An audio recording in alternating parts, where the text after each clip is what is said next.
Good Saturday morning, everyone. I love you. God loves you. And this morning, I'm doing two videos. This is my second longer video, so I can slow down a little bit.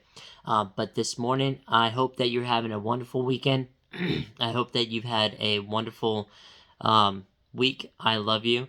God loves you. And I am in Hebrews chapter 6, verses 18 and 19, where the writer says that by two immutable things in which it was impossible for God to lie, we might have a strong consolation, who have fled for refuge to lay hold upon the hope set before us, which hope we have as an anchor of the soul, both sure and steadfast, and which entereth into that within the veil.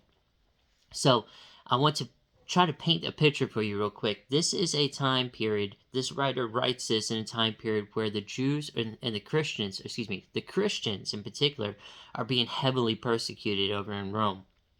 And they are under threat of life. They are under threat of just complete, everything is made hard for them. It's hard for them to work. It's hard for them to worship. It's hard for them to live. And a lot of Jews, or a lot of Christians are actually being martyred or even and killed and persecuted. They've been blamed for the bad wealth or the bad economy, and they're being taken advantage of. And so I want to put that picture in mind here real quick, and then go back and read these verses again.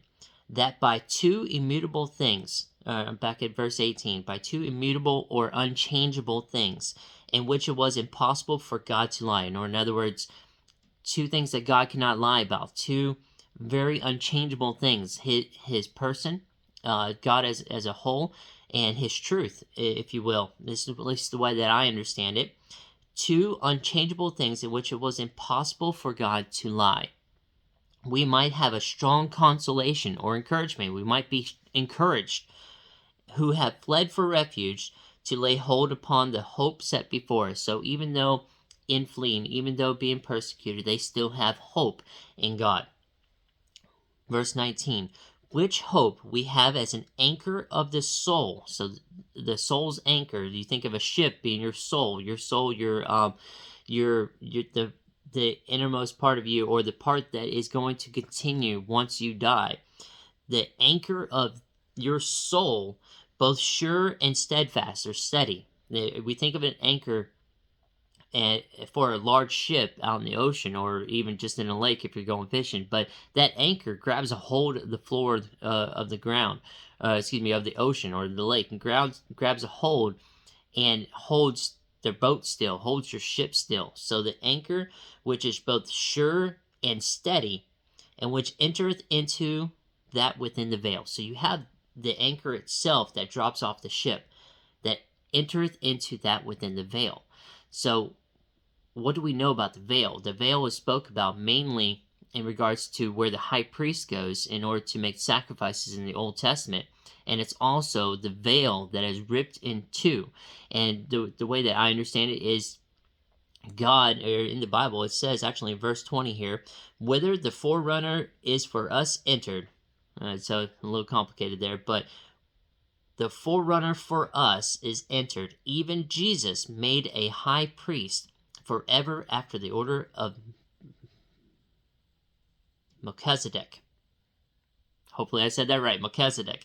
But Jesus is made the high priest for us. Jesus is now the intercessory for us. He's the one that stands in between us and God. He gives us a direct line to God the Father by interceding for us, for being our high priest. There's no longer a reason or need for a high priest, somebody in between us.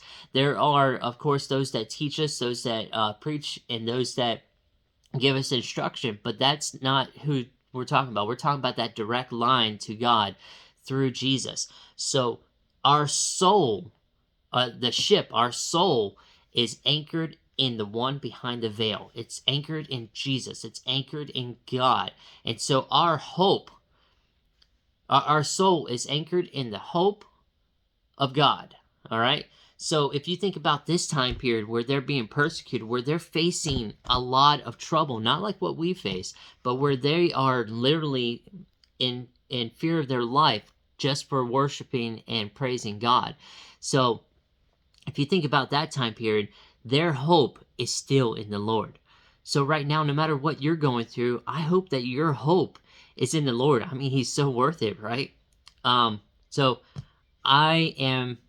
I hope that you have a great rest of your week. I hope that you have a wonderful Christmas day, and I love you. God loves you, and we'll talk to you again soon.